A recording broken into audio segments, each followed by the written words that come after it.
Salla sportive e qytetit në Tetov e ndërtuar në vitet e 80-ta të shekullit të kaluar ende nuk është vënë në përdorim.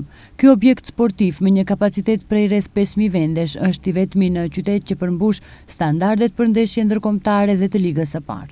Megjithatë, në vend të sportit, salla, e cila strehon disa kompani prodhuese dhe shërbyese, përdoret për biznes.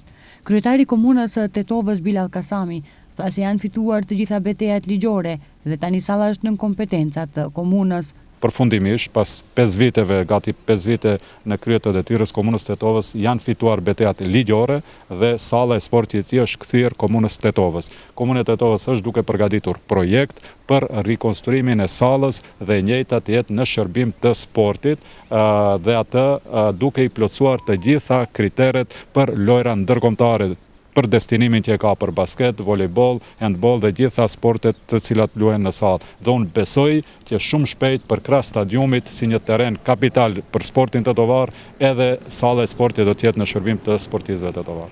Komuna e Tetovës thotë se palestra sportive e qytetit ju dha me koncesion një kompanie private në vitin 2001, e cila sipas marrëveshjes ka të drejtë të menaxhojë deri në vitin 2034. Janë zhvilluar negociata për ndërprerjen e koncesionit dhe dorëzimin e sallës së pushtetit vendor, kurse sipas kreut të komunës tashmë salla vehet në shërbim të qytetarëve.